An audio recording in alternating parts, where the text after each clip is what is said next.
Bien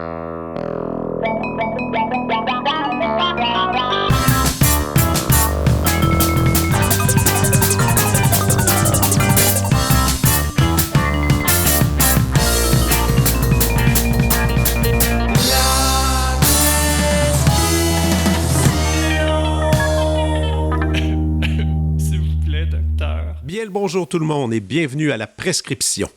Je me présente, Dr Fred Lambert.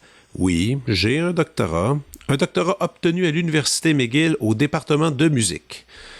Si vous êtes ici pour des conseils médicaux concernant votre santé physique, alors je vous invite à quitter cette émission sur le champ. Ou peut-être encore rester un peu et ainsi me laisser une chance pour vous expliquer mon projet.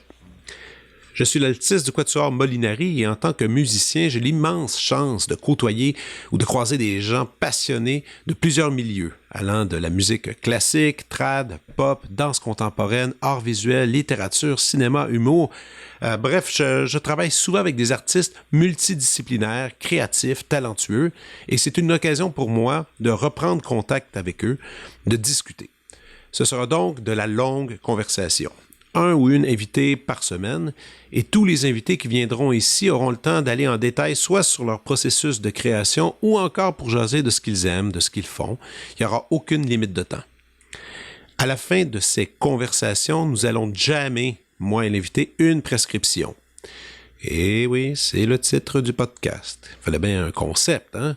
Et l'invité va proposer une suggestion culturelle, un livre, un disque, un spectacle, un film, et suite à ça, je vais répondre à mon tour à une suggestion et ainsi de suite. Environ 5 à 6 suggestions par semaine. Il y aura des trucs d'actualité, mais pas nécessairement. J'ai surtout envie que les gens parlent avec leur cœur de projets et d'œuvres qui les passionnent. Donc, tous les lundis matins, dès 9h, un nouvel épisode sera disponible, l'émission, mais aussi sur Google Podcasts, Apple Podcasts, iTunes et aussi Spotify. Vous pouvez nous suivre sur les réseaux sociaux comme Facebook, Instagram, mais pour des commentaires ou des suggestions, vous pouvez nous écrire à laprescriptiondrfred@gmail.com. Et pour l'instant, le contenu sera seulement audio et éventuellement, si tout va bien, peut-être allons-nous atterrir sur YouTube. À suivre. Alors, c'était pour la présentation. Est-ce que vous êtes prêts? Pour ce premier épisode, voici mon premier invité, le pianiste Charles Richard Hamelin. Charles se démarque aujourd'hui comme l'un des plus importants pianistes de sa génération. Il est lauréat de la médaille d'argent et du prix Christian Zimmermann lors du concours international de piano Frédéric Chopin à Varsovie en 2015. Sur disque, on doit à Charles 8 albums, tous parus sous étiquette Analecta. Plus récemment paraissait la conclusion de son intégrale des sonates pour violon et piano de Beethoven avec le violon solo de l'OSM Andrew One, ainsi qu'un nouveau récital Chopin présentant les 24 préludes. Nous avons jasé de tournées, de compétitions, de stress, de préparation, mais aussi de ses futurs projets. Voici mon entretien avec Charles Richard Hamelin.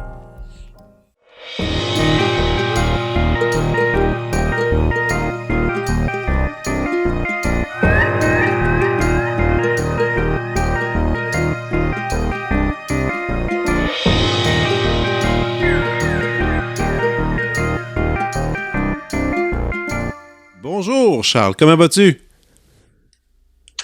Salut Fred, ça va bien toi? Pas pire, t'es où en ce moment là? Là, je suis à Ithaca, New York.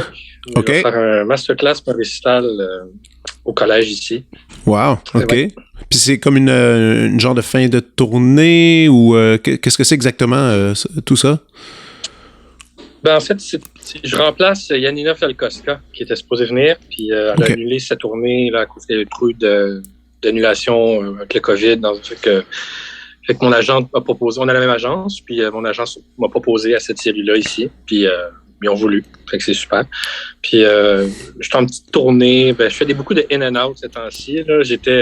Juste avant, j'étais à Kitchener-Waterloo. Je faisais le concerto numéro 5 de Beethoven là-bas, avec cet orchestre-là, puis Andrei Feher, le super chef québécois-roumain. Puis quoi, sinon, après ça, je m'en vais à Beacon, New York, et aussi dans Upstate New York, comme à peut-être 1 heure au nord de la ville. il y a une autre série là, c'est un récital qui est prévu depuis longtemps. Puis après, je m'en retourne, puis là, je repars. J'ai beaucoup de... C'est ça. C'est le fun. Il n'y a pas d'activité. Ça fait longtemps que ça n'a pas été comme ça. Mais je le prends. C'est ça, parce que n'empêche que cette pandémie-là t'aura affecté beaucoup. Tu avais une assez grosse liste de concerts qui s'en venaient. Tout ça a été arrêté. Donc là, tu as dû... probablement que tu as travaillé plein de répertoires à la maison. Mais en fait, ce que je voulais qu'on parle un peu, c'est...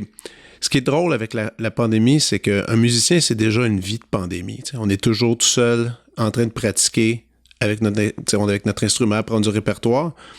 Et je pensais à toi l'autre jour parce que, bon, tu viens de Joliette, on vient de la même place musicalement, mais toute ton expérience de Joliette est quand même très différente de la mienne. Parce que moi, quand j'ai commencé le violon à Joliette, c'était pour pouvoir faire de l'orchestre parce que j'étais un gars de gang. Puis je suis encore un gars de gang. Je veux dire, je suis toujours avec mon quatuor à cordes. Je fais de la tournée avec un groupe, avec un band. Puis des fois, tu sais, ça tente pas d'aller sur scène, mais il y a toujours quelqu'un qui va te donner un peu l'énergie pour le faire, tout ça. Mais toi, c'est vraiment une vie. Je pensais à ça, je me dis, c'est fou quand même ta vie parce que c'est toujours seul. Tu pratiques seul, tu pars en tournée seul. Mais est-ce que tu trouves ça difficile? Je me posais la question. Ben, c'est une bonne question. Puis ça varie un peu tout le temps. Je veux dire, oui, c'est long des fois, longtemps. Ça dépend des fois. Mais je dirais que les fois que je peux tourner justement quand je fais des tournées avec, par exemple, Andrew Wan, un violoniste, tellement plus fun tout d'un coup d'être avec quelqu'un, ou quand je fais des concerts l'été, là, souvent, avant la pandémie, mais après le concours Chopin, les étés que j'avais, je faisais beaucoup de voyages en Asie et en Europe. L'été, ma blonde me suivait souvent. OK, ça c'est cool. On peut mélanger concerts, vacances, c'est super. Mais disons que la norme, c'est moi tout seul tout le temps. Puis oui, c'est difficile parce que je me rappelle très bien des souvenirs comme d'avoir des concerts délirants, là, jouer à Suntory Hall à Tokyo avec 2000 quelques personnes. Puis un gros succès, là, signer les disques, tout ça. Puis là, après, je reviens tout seul dans la chambre d'hôtel, puis voici YouTube. Puis, là, j'attends. C'est juste... Fait que oui, il faut savoir s'autosuffire, disons. Puis disons que je suis assez... on va en parler plus tard, mais tu sais, je suis tellement mordu d'un paquet d'affaires, de podcasts, de films, de séries, que genre, je ne vais jamais vraiment m'ennuyer complètement. Je peux toujours consommer. Il y a toujours des trucs que j'ai pas vus, il y a toujours des pièces que j'ai pas entendues, j'ai pas étudiées. Des fois, j'aime juste ça, écouter des pièces que je connais pas avec la partition. Ça aussi, ça peut être c'est une activité le fun quand tu dois attendre dans un aéroport. Mais ça, c'est une question que je me suis posée dans ta préparation artistique. Parce que toutes sortes de musiciens, tu vois, mettons, je vais prendre un exemple. Moi, je suis du genre, avec Molinari, bon, on joue beaucoup de musique contemporaine. Bon, des fois, les enregistrements de tunes qu'on fait n'existent pas. Alors, il faut vraiment que je me base sur sur le score, puis tout se passe. Mais en même temps, comme mon partenaire de jeu, Antoine, qui est le deuxième violon, lui, même s'il existe un enregistrement, il refuse. Il veut pas l'écouter. Il veut pas être influencé. Il veut rien savoir de ça. Puis, il va le pratiquer, il va apprendre sa partition, la partition des autres, il va arriver à la première répétition, puis il va découvrir la pièce, puis c'est comme ça qu'il aborde tout, en fait. Même temps, des fois, on avait des trucs avec l'Orchestre de Laval, une symphonie de Mozart, peut-être plus obscure, il veut pas l'écouter. Puis ça, je trouve ça... Ah ouais. C'est une autre approche, puis je me suis dit que pour toi, qui, justement, tu fais du solo...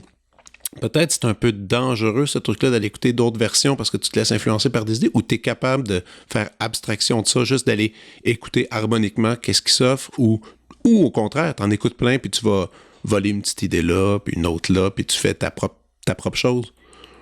Moi, je pense que c'est le B. Là. Je pense que c'est vraiment important d'être au courant de ce qui a été fait là, dans l'histoire. Je faisais faire du Beethoven en 2022, c'est pas pareil qu'en 1922. Là. Puis, non, c'est différent. Oui, la partition, c'est hyper important. Là. On s'entend que c'est la base, mais il y a tout un héritage de grands pianistes qui ont... Tu sais, quelqu'un comme, mettons, comme Hoffman, là, qui est plus proche de Chopin que nous maintenant. Tu sais, des pianistes Cortot. Il est plus proche de Chopin que nous autres aujourd'hui. Tu sais. Fait que de juste penser que toi seul et la partition, c'est suffisant. Moi, je veux dire, c'est des ressources incroyables qu'on a là, d'écouter ça. Puis surtout, à l'époque, il y avait des... Avant la globalisation, si on veut, il y avait des écoles de jeu vraiment distinctes puis caractéristiques. Tu sais. Une école française, une école russe, américaine, tu sais. Peu importe. ça dépend du répertoire, là, mais là, aujourd'hui, c'est tout mêlé. Je veux dire, des Coréens étudient à Juilliard, des Américains sont à Hanovre. Puis c'est ça, c'est comme un... Ce qui est pas une mauvaise chose, là, nécessairement, là, mais je pense que... Oui, moi, absolument, mes élèves, puis moi, je dis, quand j'étudie une pièce, je fais un survol, surtout avec le streaming puis YouTube. Maintenant, on a comme accès à tout ce qui a été fait, presque. Fait que oui, je fais toujours un survol. Tu sais, j'écoute pas au complet, mais des fois, ça peut juste être la première phrase d'un concerto ou quelque chose juste pour me donner, c'est comme ça qu'il approche, c'est comme ça. Puis toutes les différentes façons de faire, puis ça va m'influencer, mais de toute façon, j'essaierais de copier Horowitz, je n'aurais jamais comme lui. Mais moi, juste se laisser mais j'avais cette réflexion-là, surtout avec le projet que tu fais avec Andrew Wan, celui de faire toutes les sonates de Beethoven. Moi, j'arrête pas de me dire que si j'avais à faire ça, je serais terrifié. Tu sais. Étant donné parce que j'ai tellement d'admiration pour certaines versions, mais en même temps, il faut que tu sois capable de t'éloigner de ça et de faire, OK, ma signature, ça va être ça, le truc qu'on va essayer, puis c'est de finalement t'enfermer un peu dans une certaine bulle, en fait, musicalement, qu'il faut que tu fasses. Mais moi, je sais pas, des fois, je pense que je trouve ça étourdissant, mais en même temps, c'est vrai qu'on peut essayer de s'inspirer de la bonne façon, puis de voir les écoles et tout ça, mais je sais pas. En tout cas, je trouve ça cool quand même que tu puisses garder l'oreille ouverte sur les autres, puis réussir à te définir malgré tout. Tu sais. C'est pas, en tout cas, je trouve que c'est pas évident. Ouais, puis les 4 ballades, ça a tellement été joué. Fait que oui, quand t'enregistres ça, mais faut pas que tu y penses trop fort là, à ça. Je veux dire, je pense que chaque interprète, chaque humain est différent, fait qu'il y a une approche différente. Puis c'est tout valide. Là. Puis disons que les enregistrements définitifs, c'est comme un... Je sais pas si c'est un cliché, là, où il y en... Mais je dirais pas qu'il y en a. C'est pas set in stone, comme on dit. Là, non, ces non. choses-là, ça change. Les goûts changent avec le temps. Puis pour justement les 10 sonates de violon de Beethoven qu'on a fait, je trouvais que justement en faisant ce survol, on était surpris à quel point il n'y a pas beaucoup d'intégrales qui étaient si convaincantes. Puis nos préférés, c'était celles des années 60-70, avec, disons, une qualité d'enregistrement puis un peu louche des fois. Ouais. Je trouvais qu'avec les moyens d'aujourd'hui, puis je trouve beaucoup de tendance aujourd'hui, c'est d'essayer de se démarquer, puis ça devient ça devient too much, puis ça s'écoute pas. Je trouve des fois, c'est comme vraiment dérangeant. On entend les interprètes avant Beethoven. Puis là, je trouve ça le fun d'avoir une approche plus vieille école, si on veut, là, comme Perlman, Ashkenazi ou Ostrak, là, puis Oborin, là, mais avec les moyens d'aujourd'hui, technologiques d'aujourd'hui pour capter le son et faire les détects. Oui, exactement. Puis d'offrir quelque chose justement de très, très propre, très beau, puis chaleureux, là, c'est un peu ça qu'on peut se permettre aujourd'hui. Ben oui, c'est ça que... Moi, c'est sûr que... Puis le plus fidèle à la partition possible. Puis, ils ne pouvaient pas faire ça à l'époque, là, d'avoir, tout couvrir dans une prise. Là, il y avait du montage. Des fois, le montage, il paraît énormément aussi dans des enregistrements qu'on dit légendaires. Des fois, on entend la cote, c'est épouvantable. Fait que là, non, c'est ça. C'est un beau projet. Puis c'est une intégrale qui n'a pas été faite au point de vue local aussi. Au Canada, ça n'a pas été fait vraiment. Là. Non. En tout cas, pas chez nos 2 étiquettes principales. Là. Non. Je trouve ça vraiment le fun à faire. Je suis content d'avoir fini. Ah oui, donc c'est terminé, c'est tout canné. Il reste juste à sortir encore. Quoi, il reste un volume? Non, c'est ça. C'est sorti. Le dernier volume est sorti. OK. Le 3e, il était sorti, je pense, à l'été passé ou à l'automne, comme ça. Ah, c'est cool. Et je pensais à la préparation, à cause que, bon, en ce moment, c'est les Olympiques que j'aime bien suivre. Et on parle souvent de musiciens classiques et des grands sportifs, de leur préparation mentale, mais aussi physique, pour des compétitions. Puis on n'a jamais vraiment, toi et moi, discuté de la compétition que tu as gagnée, tu sais. Et j'étais curieux de savoir comment tu y allais avec ça, parce que quand tu as joué, on a tous suivi cet événement-là, je me disais, tu avais l'air tellement relax, ça avait l'air naturel, tout ça. Je me disais, est-ce que tu étais du genre à avoir pratiqué toujours le même genre de phrasé d'une façon tellement répétitive, maladive, que tu aurais pu... être malade, puis tu aurais pu aller sur scène, puis ça aurait été exactement pareil, comme si, ou tu te laisses des fois, même pour des événements majeurs comme ça, de la manœuvre pour capter un moment, puis faire quelque chose que tu ferais pas nécessairement? C'est ça que je me demandais. Tu sais, parce que par rapport aux Olympiques, eux, ils vont répéter un mouvement de la même façon pour que le jour J, tout se passe parfaitement. Est-ce que c'est un peu comme ça que tu faisais ou autre chose?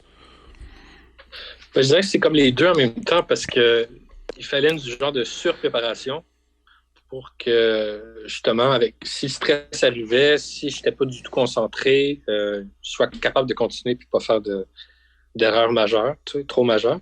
Fait que c'est comme un genre d'état de préparation que, malheureusement, aujourd'hui, je peux pas avoir. Tu sais. Je peux pas passer un an de ma vie sur le même programme là, avant un concert. Là, tu sais. J'ai toutes sortes de programmes avec lesquels je jongle. Là, tu sais. Fait que oui, j'étais hyper préparé. Puis justement pour être libre rendu là, tu sais, d'être libre et de savoir que je sais mettons, à 90% où je m'en vais.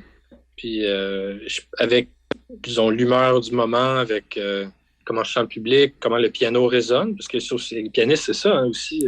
On joue toujours sur des instruments différents. Il faut vraiment réagir en temps réel à ce que le piano nous donne. Parce que même si on l'essaye 15 minutes la veille, le piano évolue, il change et est joué par plein d'autres mondes. Puis jouer dans une salle vide, dans une salle pleine, c'est pas pareil. Il faut vraiment être tellement préparé que tu peux être dans le moment présent, un genre de transe. C'est comme ça que j'arrive à l'expliquer, le genre de transe que t'es vraiment, vraiment à 100% dans le moment présent. Si tu regardes pas en arrière les conneries que t'as faites, t'anticipes pas les bouts difficiles, t'es vraiment comme pile en même temps, là, en même temps que l'histoire que tu racontes, en même temps que la pièce. Puis je dirais que c'est arrivé au concours, pas tout le temps, cet état-là, mais disons dans les moments clés, c'est arrivé. Assez souvent pour que je me démarque, disons. Et là, tu parlais d'instruments, justement, le grand drame des pianistes, c'est de ne pas avoir vraiment d'instruments, à part celui que vous avez à la maison pour pratiquer, s'il y en a qui en ont, il y en a qui n'en ont même pas à la maison. Et après, c'est de partir sur la route et d'être dépendant de ça. Ça te fait... Il n'y a pas des moments où est-ce que tu dis ça n'a pas de bon sens? Ou même, j'aurais mieux comme question, en fait, est-ce qu'il y a j'aimerais que tu me dises le pire état de piano que tu as eu à expérimenter à date en carrière? Ça ressemblait à quoi? C'est genre, il y a 3 notes qui n'étaient pas présentes ou des accords douteux ou... Ah oui, toutes sortes de choses, là. C'est ça. Il y a une bonne histoire là-dedans. Mais oui, attends. Disons, le pire piano que j'ai joué, je me rappelle, c'était un concert. On avait fait la tournée du CAM, là, du Conseil des Arts de Montréal, avec le trio Chilaga, en 2013-14, je me rappelle plus. J'ai été 2 ans avec Anne et Chloé là-dedans. Puis une des salles à Ville-Mont-Royal. C'était comme au sous-sol de l'hôtel de ville. Je pense que tout ça de Ville-Mont-Royal.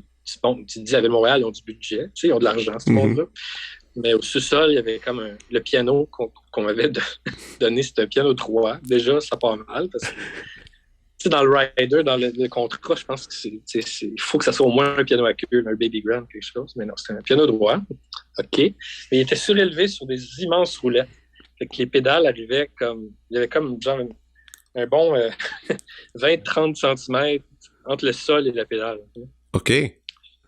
Fait que moi, il fallait que je monte mon genou comme... En tout cas, c'était pas grave de jouer. Puis on faisait des choses comme le trio de Ravel. Ça fait une difficulté immense. Là. Je me rappelle très bien dans le Pantoum, le deuxième mouvement du trio. Genre, il y avait du faux ivoire sur le clavier. Il y avait un morceau qui avait sauté, qui avait décollé pendant que je jouais. Qui sautait sur mes notes pendant que je jouais. Puis la tourneuse de page s'est mise à rire, un fou rire. Puis moi, je me suis mis à rire. Puis c'était comme vraiment un peu burlesque. Là. Puis il n'y avait pas grand monde non plus. Mais c'était... ouais, ça devait être le pire piano. OK. C'est quand même mais pas ça pire. n'arrive pas souvent, quand même. Mais c'est une bonne petite anecdote. Non, c'est ça. Maintenant, c'est pas mal plus... c'est plus en contrôle, évidemment. Là. Puis et sûrement qu'il y a des moments que tu dois arriver dans une salle, tu joues le piano, puis tu fais « Ah, mon Dieu, si ça pouvait toujours être comme ça. » L'accord, tout est parfait, le son est là, tout est bon. Mais là, ça arrive, je sais pas combien de fois, là, dans une carrière. En ça arrive quelques fois par année, mais je dirais que ça arrive pratiquement à tous les concerts au Japon. Ah oui? Que j'ai fait. Les 6 ou 7 tournées que j'ai faites depuis les dernières années, là, c'est à chaque salle, peu importe t'es au pays, là, la qualité de préparation des pianos, c'est exceptionnel. Moi, C'est vraiment là que j'ai pogné de quoi. Puis au concours Chopin aussi, le Yamaha sur lequel j'ai joué au concours Chopin, c'était vraiment un des meilleurs pianos que j'ai joué dans ma vie. Là. Puis j'ai eu l'occasion de jouer dessus au Japon aussi, parce qu'il est retourné au Japon après le concours. OK. Fait que c'était vraiment le fun de retourner à Tokyo puis de faire un concert sur... c'est quasiment mon partner. Là. C'était comme mon partenaire pendant tout ce concours-là. Fait que de le retrouver puis faire un concert dessus, c'était vraiment un peu émouvant pour moi pareil. Là. Parce que c'est ça, il y a eu une époque, avec comme Michelangelo, Horowitz, voyageaient avec leur propre piano. Ouais. Fait que c'est ça qui peut amener un niveau, garantir un niveau à chaque fois, là, d'arriver avec ton instrument que tu connais à 100%. Tu as juste besoin de t'ajuster à l'acoustique, c'est un luxe. T'sais. Mais non, on n'a pas ça, c'est ça. Fait que... Mais est-ce qu'il reste encore des pianistes qui font ça? Il reste... je sais pas trop s'il y en a, parce que c'est comme tu dis, c'est un luxe puis c'est des coûts faramineux là, pour un concert. Ouais. Christian Timmerman a fait ça. Ouais. Il y a peut-être 15-20 ans. Je m'y ai arrêté de venir aux États-Unis justement parce qu'il demandait, en le voyageant, les douaniers l'ont scrappé, le piano, parce qu'il y avait de l'ivoire, je sais pas trop, une histoire de même. Fait qu'il n'est plus jamais revenu. Fait que c'est ça, c'est des coûts sont faramineux. Il y en a qui sont exclusifs à des marques. Je pense que Angela Hewitt, souvent, va juste un Fazioli, mais bon, c'est pas le même Fazioli, mais au moins, on va retrouver le piano souvent, tu sais. Mais non, c'est ça. Ouais. Mais c'est qui tes héros du piano? J'ai toujours été curieux de savoir ça parce que en tout cas, j'ai l'impression, une fois j'avais vu une photo sur les réseaux sociaux que tu étais avec Martha Argerich. J'ose penser peut-être qu'elle est dans la liste, mais y en a-tu d'autres peut-être que j'ai pas réfléchi? Ben oui, Martha, c'est une légende vivante, c'est sûr. Il n'y a personne comme elle, mais disons, le plus proche qui me convient à ma personnalité, à moi, c'est un pianiste qui n'a même pas joué de Chopin, en fait. Okay. C'est Radu Lupu. Ah, ben oui. Radu Lupu, ouais. Dans Schubert, Schumann, Beethoven, Mozart, tout ça, c'est vraiment le modèle. C'est vraiment, c'est la perfection. Ouais. Lui, puis Dinu Lipati, qui est un Roumain aussi, mais vraiment d'une autre époque. Là. Il est mort beaucoup trop jeune trentaine. Okay. Dinu Lipati, il a enregistré des bouts de Chopin. C'est absolument magnifique. C'est un des très, très grands pianistes. Ça.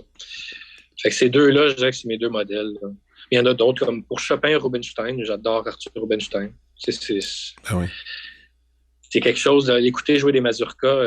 Tu sais qu'il a vu ses grands-parents danser ça, genre 1892, là, danser ces danses-là. Ben ouais. Quand il était kid, là, fait que lui-même là, les a dansés, c'est les vases. Ça fait que quand tu écoutes du Chopin joué par lui, c'est comme t'es pas loin de la source quand même. T'en écoutais-tu beaucoup du classique quand t'étais jeune? Non, pas vraiment. Ça a été long. Je dirais que j'ai commencé à écouter ça plus au cégep. OK. Puis à l'université même. J'en jouais, puis j'avais une facilité, mais ce que j'écoutais, écoute, tu veux pas savoir ce que j'écoutais avec mon lecteur CD, c'était genre la musique qui pognait à l'époque, là, Limp Bizkit, puis Fatboy Slim, genre de la Fatboy Slim? 2000. Wow! Ouais. Wow! Genre Korn, ces affaires-là. OK. Sum 41, des affaires vraiment... Linkin Park, des affaires de même, mais quand j'étais genre pré-ado, ça. Mais plus tard, je me suis mis, je pense que c'est ça, en fin secondaire de cégep, j'avais une passe prog rock, comme tu sais, j'avais monté mon band, tout ça, puis j'ai écouté beaucoup de ça. Mais non, ça a été long avant de découvrir le répertoire, puis vraiment d'apprécier ça. T'sais. Ouais. C'était quand même long. Ouais, c'est ça. J'étais juste curieux parce que moi, c'était un peu pas mal la même affaire que toi. Puis quand parce qu'on a fait notre cégep à la même place, à Joliette. Puis moi, j'avais... tu l'as connu toi aussi, au centre-ville, le fameux René Martin. Et c'est là que... Moi, ça m'a beaucoup marqué cet endroit-là. Je sais que je pense qu'il n'existe plus au centre-ville, là, mais c'était là que j'allais acheter tous mes disques. Puis la sélection de musique classique était particulièrement forte. Je voulais acheter mon premier disque de Martha Argerich, Radu Lupu. C'est là que j'ai acheté aussi... je pense que c'était peut-être les concertos de Prokofiev, mais je me souviens plus trop. Mais bref, c'était un endroit, moi, qui avait été assez important. En tout cas, fin de la parenthèse, Jolietaine. Là, tu parlais que... Tu y allais-tu des fois? René Martin, oui, ben, pour les cahiers Canada, tout ça. Ouais. Je me rappelle. Là, pour ça, mais oui, je sais qu'ils vendaient des disques aussi. Mais non, j'avais pas... mais c'était pas mal. Non, j'achetais pas... les disques que j'achetais, c'était plus genre M&M, puis François Pérusse. C'était pas vraiment... C'était pas Radu Lupu encore. J'adore ça. C'était long quand même. Hey, mais là, tu parlais que... cultivé, là. Mais là, tu fais des classes de maître là-bas. Et tantôt, je pense que tu as comme glissé mes étudiants. Donc, mais là, donc, tu enseignes à Montréal? Oui, depuis l'automne 2020, je suis prof invité à l'Université de Montréal. Cool. Puis c'est environ, ben, je veux dire, c'est avec toutes les tournées que tu fais, tout ça, ça doit être un peu compliqué pour le reste, mais tu as combien d'élèves environ? Là, en ce moment, j'ai 4 élèves, mais que je partage avec d'autres profs. OK. Donc, trois avec Jean Saunier, une avec Jimmy Briard. OK. Comme ça, je les vois aux 2 semaines. C'est comme 2 charges complètes. Là. C'est vraiment tout petit. Mais c'est ça, ils m'ont approché juste avant la pandémie, en fait. Je voulais justement avoir un pied dans la place. Je trouvais ça vraiment le fun. Puis, toute l'histoire de l'UDM, puis la faculté de musique, puis surtout le département de piano. J'ai jamais étudié là, mais j'ai gravité autour de là, avec les profs qu'il y avait là, Marc Durand, puis Jean Saunier, qui est encore quelqu'un pour qui je joue souvent, là, pour avoir du feedback. Ben oui. Fait que c'est super d'avoir un pied dans la place. Puis là, ça recommence beaucoup les concerts, fait que j'ai pas beaucoup de temps, là, mais c'est très flexible, ce poste-là. C'est autant ou aussi peu d'élèves que je veux. T'sais. Ben oui, mais je veux dire, est-ce que l'enseignement, c'est quand même quelque chose que tu veux développer à travers les années? Davantage, je veux dire, avoir plus gros studio? C'est-tu que finalement, tu es en train de découvrir tes talents de professeur en ce moment, puis t'aimes ça, je présume? Ben, ça faisait quand même peut-être 6-7 ans que j'en faisais des masterclass. Mm-hmm. Mais c'est pas pareil d'avoir un suivi avec un élève. Non. Je me rappelle la fin maîtrise l'année passée d'une de mes élèves. J'avais pas été nerveux de même depuis bien longtemps, même pour mes propres concerts. C'est ça que j'imagine quand on a des enfants qui vont faire leur premier récital, des enfants de même, ça doit être ça le feeling. Non, puis c'est les récitals de justement fin de bac, fin de maîtrise, t'es assis dans la salle puis tu vis chaque note qui arrive. T'es sur le bout. Ah non, c'est très stressant. C'est très stressant. C'est vraiment stressant, puis on n'a aucun contrôle. Puis, non, c'est ça. C'est un genre de laisser aller qu'il faut avoir, là, mais c'était super. Puis, j'avais vraiment un sentiment de fierté à la fin aussi du travail, puis du cheminement que j'ai pu faire. Mais oui, c'est un peu des cobayes, mes élèves, parce que c'est ça, je suis encore assez jeune. Je suis en train de faire ma main comme prof. Mais je pense que, justement, d'avoir la moitié du temps avec moi, puis la moitié avec un prof qui fait ça depuis 20-30 ans, je pense que c'est un bon mix pour eux. Ben oui, puis là, tantôt, tu parlais de stress. J'ai toujours été curieux là-dessus parce que, honnêtement, là, de tout ce que j'ai entendu de toi, tout ça, comme je l'ai mentionné auparavant, dans ma tête, ça n'existe pas vraiment le stress dans ta vie. Là. On dirait à chaque fois que tu t'arrives au piano, tu es assis, ça a l'air tellement... Tout est prêt, tout est fait pour toi. Mais comment tu dois en avoir un peu, puis comment tu le gères, toi, ton stress? Es-tu du genre méditation, je sais pas, visualisation? Comment tu abordes ça? Ben, je suis très stressé, pareil. Ça paraît pas quand je joue, mais... ça paraît beaucoup toute la journée avant. Tu sais. OK. Par genre la fréquence à laquelle tu vas à la salle de bain, par genre il n'y a rien que tu veux manger. Tu sais, ouais, puis les pensées noires. Ça peut être vraiment pas le fun. Tu sais. Puis, je me rappelle d'en avoir parlé pas longtemps après le concours Chopin, d'avoir eu des discussions longues là, avec André Laplante, par exemple, que lui a gagné le concours Tchaïkovski, le 2e prix en 78, ou Janina Fialkowska, qui... elle, c'était le concours Rubinstein, qui ont eu des grandes carrières. Puis maintenant, les deux ont dans leurs 70 ans, sont plus que 70 ans ou 70 ans. Puis ils me disent que ça fait juste s'empirer avec le temps, le stress. Ah oui? Genre, la journée du concert, c'est juste... ça va toujours être une journée poche, finalement. Une journée dure. Journée dure, qui est toute ton énergie... Dès que je me lève, on dirait toute mon énergie, je suis comme en mode... C'est comme un ordi qui est en mode économie d'énergie ou low power mode, quelque chose comme ça. Là. Wow. Genre même ma blonde, quand je fais des concerts à Montréal, puis je dis pas grand-chose le matin. C'est comme si j'étais vraiment... ouais. On dirait que toute ma journée, je dois considérer l'énergie que j'ai besoin pour le concert le soir. Ça. OK. T'as-tu déjà eu genre des coachs de psychologues, coachs de musique? Il y en a plein, là, maintenant, c'est rendu. Il y en a beaucoup qui sont sur le marché, on pourrait dire, là, mais qui aident les musiciens à se préparer mentalement ou tu n'oses pas trop utiliser ça, tu le gères toi-même? Je gère moi-même, ça marche quand même. Je pense que c'est comme le prix à payer. T'sais. Les journées que je suis pas stressé pendant tout, ça m'inquiète. J'arrive au concert, souvent, là, comme ça va me popper dans la face 15 minutes avant. Ça va tout arriver d'un coup.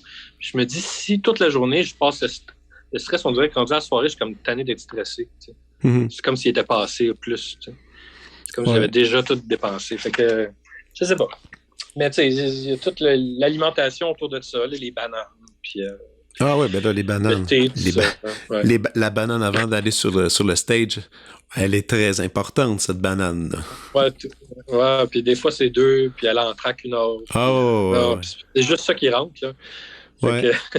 Ouais, moi dernièrement, j'ai comme remarqué que quand je suis stressé, puis justement, peut-être parce que le corps se magane, puis on est fatigué avec le temps, juste avant d'aller sur scène, on dirait que mon corps dit « Ah non, ça me tente pas, je suis fatigué. » Puis c'est comme un état, là, « Ah non, je suis fatigué. » Puis et là, c'est comme là, je réalise qu'au fond, je suis stressé, c'est parce que mon corps, il abandonne. Puis là, il faut que mentalement, je me donne un coup de pied là, à y aller. Puis habituellement, ça marche, là. Mais t'as pas eu trop d'anxiété de scène, t'en as pas fait trop en général, t'as réussi à contrôler ça? Ben, des contre-performances, ça arrive. Puis au début, après le concours Chopin, t'es pas habitué à ce nouveau beat-là, d'avoir comme traîné 3-4 concertos, puis 2 récitals, de la musique de chambre dans le même mois, des affaires de même. T'sais. Fait que c'est sûr que tu peux pas... Tu sais, on te dit quand tu étudies à l'école que il n'y a pas de petits concerts, tu sais, mais oui puis non. Tu sais, tu peux pas pratiquer au même degré chaque truc que tu vas jouer, tu sais. Fait que c'est sûr que je vais jouer avec l'OSM, puis après, je vais jouer un petit récital dans une petite chapelle, tu sais, en fin fond du Québec. Tu sais, les deux, c'est important pour moi, mais je peux pas consacrer j'ai juste 24 heures dans une journée. Exactement. Pas non plus. Je pratique beaucoup, mais je pratique pas 12 heures par jour non plus. Curiosité, pour vrai, c'est indiscret, mais combien de temps tu pratiques, admettons, avec le piano là, seulement, là, sans écouter les partitions, sans mettre du temps, mais parce que je considère quand même passer du temps avec la partition puis écouter des enregistrements, ça fait aussi partie de la pratique, là, je considère. Mais avec le piano tout seul, c'est quoi à peu près une moyenne pour tout ce que tu fais comme projet? Ben, je dis toujours entre 0 et 8, mettons. OK. Parce que, mettons, exemple, hier, je voyageais toute la journée, j'ai visité escale, puis bon, pas de show au piano hier. Aujourd'hui, j'ai pu toucher au piano, j'ai fait environ 5 ans, peut-être. OK, quand même. Pour me rattraper, justement, j'ai rien fait hier, tu sais. Ben ouais. J'ai plein d'autres affaires à ramener, fait que je dirais qu'en moyenne, là, mettons, entre 4 et 5 heures, c'est une bonne journée, là. 4 et 5 heures, wow! C'est quand même... C'est beaucoup, hein, je sais que mais ça passe vite, là, quand tu dis au nombre de pièces qu'il faut que je joue, juste... Je parle même pas de pratiquer, juste les jouer une fois. T'sais. Juste jouer ce qu'il faut que je joue. Ben oui. Aujourd'hui, j'ai un récital de 80 minutes. J'ai un concerto que j'ai eu besoin de pratiquer. Puis j'ai eu... ça fait des... Juste les jouer sans même les pratiquer, ça prend 2 heures. Imagine. Ben non, quand il les pratiquer, puis il est intelligent, faut pas juste jouer. Puis ben non, rouler. Espérer le mieux. Ben non. C'est ça, tu sais. Wow. Fait que c'est ça, c'est du gros stock. Fait que ça prend ce temps-là. Mais en même temps, c'est ma job. Ben ouais, c'est ça. Des gens qui aimeraient ça, juste à la job 4-5 heures une journée. Ouais, c'est ça. Puis là, les futurs projets, est-ce que tu peux en parler un peu? Y a-tu un nouveau compositeur ou une nouvelle compositrice que tu vas explorer ou des nouvelles collaborations qui se trament un peu? Oui, toutes sortes de choses. J'ai fait un programme vraiment le fun juste avant les fêtes avec Myriam Leblanc, soprano, oui. Qui fait beaucoup de baroque, mais qui... j'ai découvert ces pièces-là de Mettner, Nicolas Mettner, okay. C'est un russe que j'aime beaucoup. Il écrit surtout pour piano. Puis il écrit 2 pièces magnifiques qui s'appellent Suite vocalise et Sonate vocalise. Okay. C'est comme les pièces où, par exemple, la sonate vocalise, c'est comme un premier mouvement de sonate très développé, environ 12 minutes, mais il traite la voix comme une flûte ou un violon. Ça suit tous les principes d'une forme de sonate, mais avec des vocalises de soprano. Wow. Ça fait vraiment un mood vraiment unique, là, puis c'est magnifique. Puis la musique de maintenant, j'avais découvert ça avec Marc-André Hamelin, hein, qui est, bon, je peux le rappeler, qui est pas on n'a pas de lien de parenté, mais je suis un immense fan, puis toujours très, très fin avec moi. Là, puis, mais c'est ça, ces pièces-là, ils avaient pas joué, je pense. Puis c'est ça, j'ai découvert ça, on a fait ça à Bourgie, puis j'ai fait un peu de solo. Fait que je pense qu'on va peut-être essayer d'enregistrer ça un jour, ce serait le fun. Ah oui. Mais oui, sinon, j'ai des projets comme les sonates de Schumann avec Andrew. On va enregistrer ça. On a fait les Beethoven, puis on va jouer en concert, puis enregistrer les 3 de Schumann. Je fais un disque de musique française solo aussi, bien à l'automne. Puis peut-être plus de concertos de Mozart aussi. OK. J'ai un disque avec les violons, fait que ça serait le fun. Peut-être qu'il va y avoir une suite à ça. Il y a des beaux projets de disques puis de concerts. Ben là, beaucoup de reports d'annulation. Tu sais, j'avais une tournée au Japon puis en Corée qui a été reportée 3 fois, je pense. Wow. Là, la dernière fois, là, elle est reportée en novembre-décembre cette année. Fait qu'on j'espère vraiment que ça va arriver. Wow. Puis un autre concert, j'ai eu en juillet 2020, j'avais mes débuts à Wigmore Hall. Okay. T'as déjà joué à Wigmore? Ouais, ben, il y a longtemps, on avait fait, c'est des compétitions, la compétition de quatuor à cordes quand j'étais étudiant à McGill, là. Mais tu sais, j'ai pas fait un concert officiel, mais c'est comme une sacrée salle, là, on s'entend, là. Ouais, mais t'as quand même joué là, t'as quand même été là. Ouais, c'est assez le fun. Mais là, c'était un récital solo de musique de chambre que tu allais faire là-bas? C'était un récital solo. L'agence que j'avais en Europe avait réussi à dénicher ça là, pas longtemps après le concours. Puis, ils ont tellement de gens qui jouent à chaque jour. Fait que, ça a pris longtemps à setter. Puis là, finalement, c'était en 2020. Dans la série principale, puis tout, là, la pandémie arrive. Fait que c'est annulé. Oh. Puis là, ça a été reporté maintenant, mais c'est comme en juin ou juillet 2024. OK, ça va venir. Mais est-ce que on verra là quel variant qu'on va avoir, là, mais c'est... ouais, mais c'est une salle qui est tout le temps pleine, en plus. C'est ça qui est le fun. Les gens sont... Peu importe qui est l'interprète, ils sont curieux d'aller voir qu'est-ce qui se passe. C'est comme une espèce de communauté, puis c'est comme mythique, cet endroit-là. Là. C'est très cool. Ouais. Pour un récital de piano, je pense qu'en tout cas, beaucoup de gens ont dit que c'est pas mal... Ouais. Ils ont un piano incroyable, puis la salle aussi, c'est quoi, 500 places max, je pense? Ouais, non, c'est ça. C'est pas cette taille. Exact, c'est pas trop gros. Puis c'est vieillot, c'est beau. Tu rentres, puis il n'y a pas encore un son qui a été émis, puis t'es déjà un petit peu... impressionné / intimidé. Là. Donc, en tout cas, je présume que... Ça doit être stressant. Ouais, ce jour-là, tu vas voir ta petite cadence de stress qui va s'installer. Excellent. T'as-tu des concerts qui s'en viennent prochainement que tu peux annoncer? Oui, ben ça paraît quand, ça? Ça va paraître... la semaine prochaine, t'es le premier épisode en ce moment de ce podcast. Oui, je vais en parler. C'est le 2 et... Le 2 et 3 mars, OK. À Bourgie, je fais un récital de musique française avec Franck, Chausson et Ravel. Excellent. Pas de Chopin, qui est quand même rare pour moi. Donc, j'espère que les gens vont quand même venir.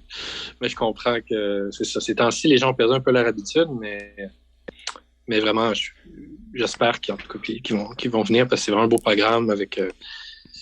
le tombeau de Couperin, je pense que c'est une des plus belles pièces de Ravel. Oui. Là. Puis je termine avec ça. Fait que c'est vraiment le fun. Sinon, j'en ai d'autres. Là. Je me suis même pas préparé, excuse-moi. Je ferai un petit montage. Oui. Je joue à Ottawa le 22 février. Ça va peut-être sortir le 22, mais avec Andrew. Excellent. Sinon, j'ai des concerts à Sept-Îles et à Bécomo, 5 et 6 mars. Oui, on va verrer là. Puis sinon, un concert à Montréal bientôt, c'est avec Imuzici, le 24 mars. Je fais le premier concerto de Shostakovich avec Stéphane Beaulac à trompette. Wow, c'est la première fois que tu le fais, celui-là? Oui, c'est la première fois, oui.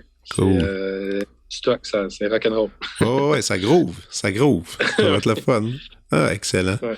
Alors, merci. Écoute, cher ami, on va aller à la prescription.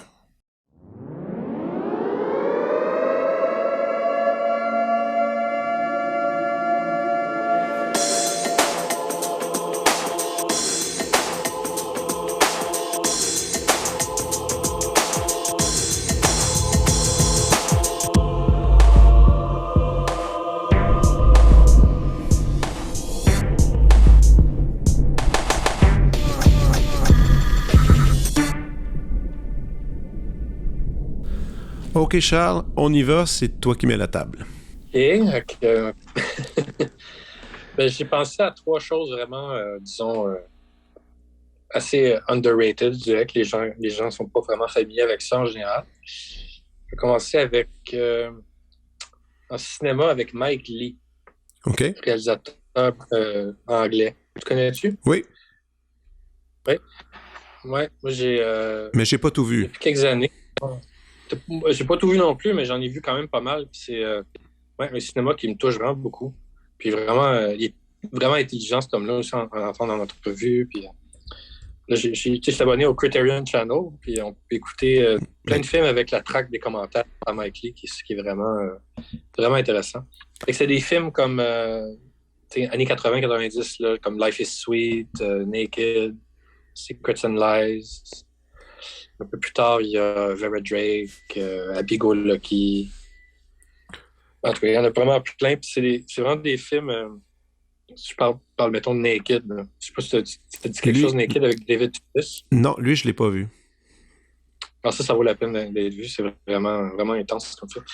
Ben, c'est comment il fait ses films. C'est aussi intéressant que les films en soi, parce que au fond, sa méthode, c'est d'employer un groupe d'acteurs, évidemment qu'ils respectent beaucoup, et pendant des mois et des mois, dans un grand local, ils vont juste faire de l'impro.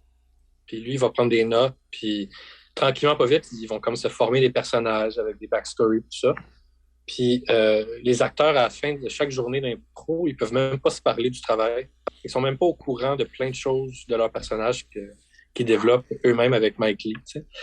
Puis ça fait des scènes d'impro. C'est comme si, en improvisant pendant des mois et des mois, il entrait comme le meilleur de tout ça. Puis il fait un script, puis ensuite il filme ça, puis c'est tout seté. Ensuite, il n'y a plus d'improvisation quand il tourne. Wow. Fait que c'est vraiment comme l'acteur en même temps que lui qui font le film. Donc ça donne un résultat assez unique. Puis toi, donc, ça t'arrive souvent de prendre des films, justement, de les revisionner, d'aller entendre les commentaires. Ça t'arrive de faire ça? Ben, juste les films que j'aime vraiment. Ouais. Ça peut m'arriver, oui. Je veux dire, quand je suis vraiment un fan d'un cinéaste ou de quelqu'un qui fait une série, mettons Les Sopranos, David Chase, j'aime bien ça écouter parler, tu sais, ou Twin Peaks, David Lynch, d'entendre dans tout ce qu'il dit, c'est super intéressant, tu sais, fait que oui, je trouve que, tu sais, Les Sopranos puis Twin Peaks, c'est quand même assez connu maintenant, fait que, mais les films de Mike Leigh, pas mal moins, puis des films vraiment humains, puis très touchants, non, Naked, c'est assez sombre, comme ça parle de trucs très problématiques quand même entre les relations hommes-femmes. Si tu voulais, s'il y en a qui voulaient s'initier en Mike Leigh comme pour une première fois, selon toi, ça serait quoi le premier film à regarder de lui? C'est dur à dire, ils sont tous très différents. Puis il y en a des tu sais, Naked, ça pourrait peut-être être un peu too much pour certains. Là. Mm-hmm. C'est quand même dur, les scènes, mais j'ai qui a un bon équilibre entre des scènes plus légères puis plus dramatiques, c'est Secrets and Lies. OK. Qui a gagné la Palme d'Or en 1996. Ouais, je pense que c'est un des meilleurs là, qui trouve vraiment la ligne entre les deux. Ouais, Secrets and Lies de Mike Leigh. Ça, c'est à voir. Cool. Sinon, moi, regarde, moi, je t'en lance une. Est-ce que tu connais le groupe SAULT? SAULT. Ah oui, j'avais oublié qu'on se pitchait la balle. Ouais, on se pitche la balle. Moi, c'était mon tour. Ouais, SAULT, c'est un collectif britannique qui pendant un certain temps, il allait anonyme. On ne savait pas trop c'était qui, ces gens-là.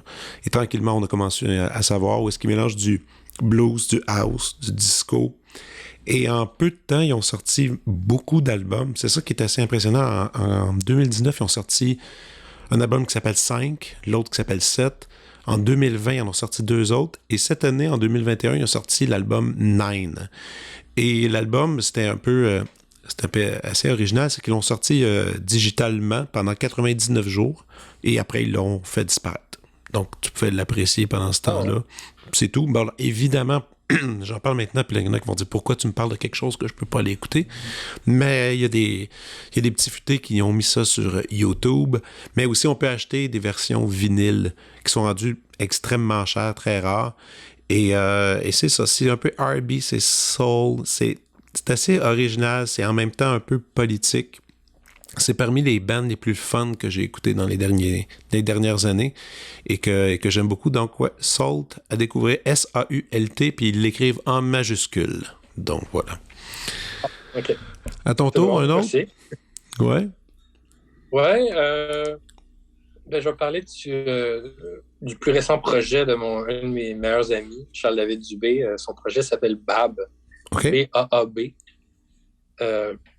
Avec sa blonde qui chante, puis au drum Libernacci. C'est des musiciens vraiment exceptionnel. C'est mes meilleurs amis, il faut dire. Là. Je fais une petite plug, mais c'est vraiment... tu sais, j'ai fait beaucoup de musique quand j'étais à McGill puis à l'université, beaucoup de musique pop alternative, indie. Là. J'ai fait du clavier avec lui pendant plein de projets. Pendant longtemps, ça s'appelait Le Havre. Puis, il y a eu d'autres incarnations, mais tu sais, c'est des bons souvenirs que j'ai dans ma vie quand je faisais quasiment à part égale du synthé dans des bands que du classique. Là, tu sais. Puis c'est un peu plus tard avec les concours puis ce succès-là que j'avais plus de temps pour ça. Et je me rappelle très bien d'avoir fait des gigs au Divan Orange, là, au feu Divan Orange, Quai des Brumes, puis tout ça. Puis tout cet univers-là de faire de la musique avec une bière à côté, puis devant des gens de ton âge, tu sais, de la jeune vingtaine, c'était comme... je suis un peu nostalgique des fois de ces temps-là. Tu sais. Fait que... Puis lui, c'est avec lui que je faisais tout ça. Tu sais. Mais là, lui, il continue de faire de la musique, puis des projets hallucinants. Là. Fait que vraiment, allez checker ça sur Spotify ou peu importe, là, Apple Music, là. Peut-être pas Spotify à cause de Joe Rogan. Moi, je trouve que... Mais c'est quoi? Peux-tu répéter le titre complet du projet, s'il te plaît? C'est Baab, c'est B-A-A-B. OK, ouais. Parfait. Baab, ouais. C'est vraiment cool. Puis ils ont un EP qui sort bientôt. Puis ils ont fait un album l'année passée, vraiment cool, là, qui s'appelle Rédaction Tranquille. Ouais. C'est vraiment un beau projet. Cool, excellent. À mon tour, peut-être un film que tu as vu, ça je sais pas, et ça s'appelle The Green Knight, Le Chevalier Vert. C'est un film que passé, tu l'as vu? Non, mais je veux le voir. Écoute, je sais que ça existe. Puis c'est comme une adaptation du roman de chevalerie Sir Gawain. Et c'est tout un truc, écoutez, on est avec le roi Arthur et tout ça. Moi, là, tout ce qui est épée et ces histoires-là, je déteste profondément ces sujets-là. Et j'ai été tellement séduit. C'est assez formidable. Puis c'est avec Dev Patel, qui est l'acteur principal là-dedans. La musique est hallucinante. La réalisation n'a pas de bon sens. Puis tu vois des choses vraiment qu'on voit pas souvent à l'écran. Puis, et c'est vraiment, vraiment bien mené. Je pense que, évidemment, il y a ceux qui, dans la vie, vont jurer par le Seigneur des Anneaux, autre chose que j'aime pas vraiment. Mais dans ce cas-ci, c'est très différent. Moi, j'ai été vraiment, vraiment impressionné. Donc, The Green Knight, qui est le Chevalier Vert pour ceux qui veulent le regarder en français, et du réalisateur David Lowery. Et voilà. Et maintenant, à toi. Moi, c'est quelque chose de très niché, mais je suis vraiment passionné par ça. C'est l'univers on-cinéma. OK. On-cinéma, le cinéma. Tu iras sur Wikipédia, marqué on-cinéma. C'est un projet qui a commencé comme genre podcast ou web-série comme début genre 2010 par Tim Heidecker et Greg Turkington. Tim Heidecker, c'est la moitié de Tim and Eric. Peut-être Tim and Eric, tu connais. Puis au fond, ça a commencé comme une genre de satire, une parodie d'émissions de genre deux oufs qui font une émission qui parle des nouvelles parutions au cinéma, mais sans les avoir vues ou sans connaître grand-chose. Fait que c'est un peu creux puis vide, puis c'est de l'humour très... Il y en a qui appellent ça de l'anti-humour. Je trouve que c'est pas vrai, ça me fait tellement rire. C'est pas de l'anti-humour. Là. Mais c'est très, c'est très niché. Là. Il y en a qui ne catchent vraiment pas pourquoi c'est drôle. Moi, j'adore ça. Mais ça a commencé avec ça. Puis là, 10 ans plus tard, ça a pris des formes. Puis ils ont fait un film. Puis chaque personnage, donc, comme leur vie, puis leur vie personnelle, puis leur troupe, ça vient s'incruster dans l'émission. Puis ils essayent à chaque fois de faire l'émission, mais il y en a un qui peut avoir des problèmes avec la justice, l'autre des problèmes de drogue. Puis en même temps, ils profitent pour critiquer la société américaine. Avec, là, mettons, la crypto-monnaie ces temps-ci, ils se moquent de ça, les NFT, là, tout ça. Avant, ça peut être le vaping ou l'alt-right, tout ça. Donc, c'est absolument génial comme univers. Là. C'est peut-être dur à catcher parce que c'est comme je sais pas combien d'heures de contenu au complet. C'est peut-être quelque chose comme 300 heures là, qui ont fait de podcasts, de live stream, de trucs. C'est comme immense. Mais il y a un site, je pense que c'est On Cinema Timeline, que quelqu'un a tout organisé ça là, avec des liens, là, si on veut y aller en ordre chronologique. Là, mais c'est hallucinant. Ils ont même fait une année, il y avait un trial. Il y avait comment t'appelles ça, un trial? Un procès. Un procès, oui. Puis c'était les acteurs qui jouaient dedans, c'était tout live streamé pendant 5 heures au complet. Puis tous les acteurs, c'était des anciens des avocats, tu sais, avec des backgrounds en loi, qui étaient tellement crédibles. Puis c'était fait, là, tu regardais ça, puis tu ne peux pas penser que c'était improvisé, c'était comme écrit ou improvisé. Puis non, ils vont vraiment très loin, les autres, ils poussent la forme au bout. Ils ont même fait une saison complètement VR, quand c'est à la mode, là, le VR. Puis non, c'est flyé. Mais encore là, j'essaie de convaincre plein de gens du génie de cette truc-là, puis ça marche pas. Mais peut-être que toi... Ouais, à vrai dire, je connais l'univers de Tim dans ses sketchs et tout ce qu'il a fait, mais ça, absolument, je connais zéro cette émission-là. Je vais regarder, c'est certain que je vais aller regarder ça. Est-ce que ça se peut que c'est eux autres qui ont fait une imitation justement de Joe Rogan, d'une émission, ils ont fait un faux podcast de Joe Rogan qui dure 6 heures de temps, mais qui est juste en loop, là? C'est tout ça? C'est juste Tim Heidecker qui a fait ça avec 2 autres gars. Ah ouais, c'est ça. OK, donc c'est indépendamment de tout ça. Non, mais il est génial, Tim Heidecker. Il y a aussi son podcast que j'aime bien. Il a aussi fait un stand-up special là, sur YouTube que tu peux écouter. Qui est pas pire. Il fait juste comme des jokes poches, puis il fait un personnage de stand-up poche, là, qui est vraiment drôle. Là. Ah, c'est cool. Écoute, moi, je pense que ça va être une parfaite prescription pour cette semaine, Charles. Merci beaucoup pour d'avoir pris du temps pour me jaser un peu, puis bonne fin de tournée, puis on se reverra à Montréal. On fera ça. Cool. Bon. Merci. À bientôt. Vous venez d'écouter La Prescription avec Dr. Fred Lambert. À l'animation, Frédéric Lambert. Réalisation, montage, recherche et bons conseils, Olivier Chamberlain. Au logo, Joël Vaudreuil. La musique, le groupe Crabe. Jérôme Minière, Philippe B., Ben Chimie, Guillaume Beaulieu et Vincent Vertefeuille. Merci d'avoir été à l'écoute et à bientôt.